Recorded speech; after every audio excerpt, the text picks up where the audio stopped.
আজকে আমরা বানাবো কাবলি চানা রেসিপি। একটা রেসিপি বানাবো পেঁয়াজ রসুন ছাড়া চানা মশলা, আর অপরটি হচ্ছে পালং শাক দিয়ে চানা। এই দুটো রেসিপি কিভাবে খুব সহজভাবে বানাবো আজকে সেইটাই শেয়ার করব। কোনো দিন আমাদের শুধু নিরামিষ খাবার বানানো হয়, সেই দিন আমরা চানা মশলাটা বানাবো পেঁয়াজ রসুন ছাড়া। আরেকটি হচ্ছে পালং শাক দিয়ে চানা। দুটো রেসিপি অত্যন্ত টেস্টি। চানার এই দুটো ডিশে কিন্তু ভাত, রুটি, পরোটা সব কিছুর সাথে খুব ভালো খেতে হবে। Hello everyone and welcome to my channel. তো চানা মশলা বানাবার জন্য সবার প্রথম আমরা নেব কাবুলি চানা এবং ভালো করে ধুয়ে 8 থেকে 10 ঘন্টা আমরা এটাকে সোক করতে রেখে দেব। এবার 10 ঘন্টার পর আমরা সোক করা ছোলাটাকে নিয়ে ভালো করে ধুয়ে এবার আমরা এটাকে দিয়ে দেব একটা প্রেশার কুকারে। এই দুটো রেসিপির জন্য কিন্তু আমি ছোলাটাকে একবারেই সেদ্ধ করে নেব। তো ছোলাটা সেদ্ধ করার জন্য আমরা দিয়ে দেবো সবথেকে প্রথমে জলটা দেব ছোলাটা যেন পুরোটা কভার করে যায়, এতটা জল দেব। দিয়ে এবার এর মধ্যে আমরা সবার প্রথম দেব হচ্ছে গিয়ে কিছু মশলা। তো মশলাটা হচ্ছে তেজপাতা, একটা বড় এলাচ, সাথে দেব আমরা একটা দারচিনি 2 ইঞ্চ মতো, আর কিছুটা গোটা গোলমরিচ, স্বাদ মতো নুন দিয়ে দেব। আর এর মধ্যে দেব আমরা একটা টি ব্যাগ। তো টি ব্যাগ যদি না থাকে তবে এই জলের পরিবর্তে এই জলটাকেই আমরা একটু চা দিয়ে ফুটিয়ে সেটাকে ছেঁকে এর মধ্যে দিয়ে দেব। এবার আমরা এটাকে সেদ্ধ করব। এটা 4 থেকে 5টা হুইসেল আমরা এটাকে সেদ্ধ করে নেব। দিয়ে আমরা রেখে দেব। অটোমেটিক যখন প্রেশারটা রিলিজ হয়ে যাবে তারপর আমরা এটাকে খুলব। তো ততক্ষণ আমরা শাকটাকে রেডি করে নিই। পালং শাকটাকে ভালো করে ধুয়ে নিয়ে এবার আমরা এটাকে 2 থেকে 3 মিনিট ব্লাঞ্চ করে নেব। এবার গরম জল হয়ে গেলে শাকটা ওর মধ্যে দিয়ে দেব, দিয়ে ব্লাঞ্চ করে নেব। করে আমরা শাকটাকে ভালো করে একটা ব্লেন্ডার জারে দিয়ে এটাকে ব্লেন্ড করে নেব।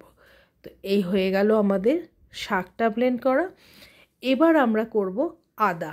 কিছু আদাকে আমরা ফাইনলি চপ করে নেব। আমরা পুরোটা বাটবো না, এটা ফাইনলি চপ হবে। তো আমরা চপারে দিয়ে আদাটাকে, তার সাথে কিছুটা কাঁচা লঙ্কা আমি দিয়ে দেব।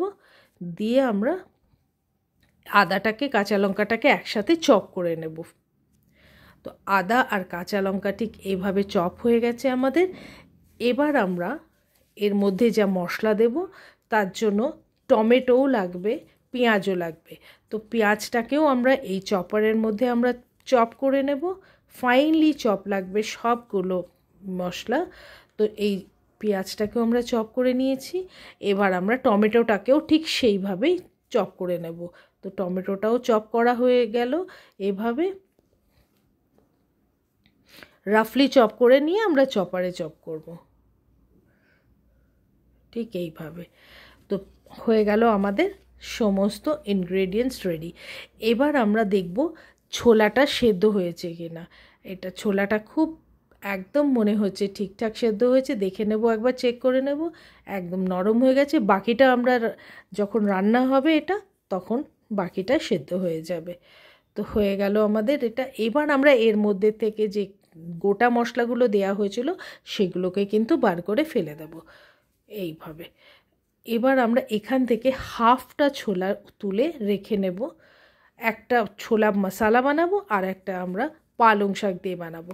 তো যেটা ছোলা মশলা বানাবো এবার সেটার মধ্যে দিয়ে দেব আমরা 2 চামচ চানা মশলা, 1 চামচ ধনে গুঁড়ো, আর 1 চামচ দেব আমরা চপ আদা আর কাঁচা লঙ্কা, আর বিট নুন দেবো একটু, যেটাকে ব্ল্যাক সল্ট বলি, সেটা দেব।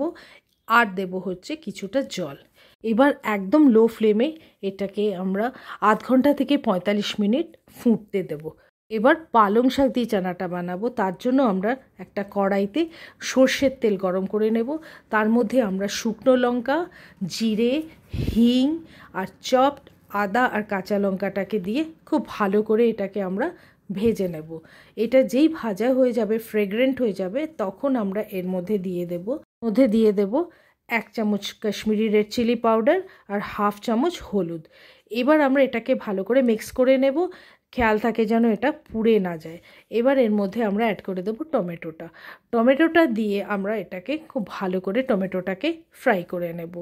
টমেটোটা যেই একটু ফ্রাই হয়ে আসবে তখন আমরা কিন্তু এর মধ্যে দিয়ে দেব আমরা যে চপ করে রেখেছি পেঁয়াজটা, সেটা দিয়ে দেব। এই পেঁয়াজটা আমরা কিন্তু খুব ভালো করে ভাজবো না, সেই জন্য আমরা এই সময়টা পেঁয়াজটা অ্যাড করব। পেঁয়াজটাকে আমরা খুব বেশি ব্রাউন করে ফ্রাই করব না, পেঁয়াজটা অল্প অল্প যেই ট্রান্সলুসেন্ট হয়ে যাবে ততক্ষণ আমরা পেঁয়াজটাকে ফ্রাই করব।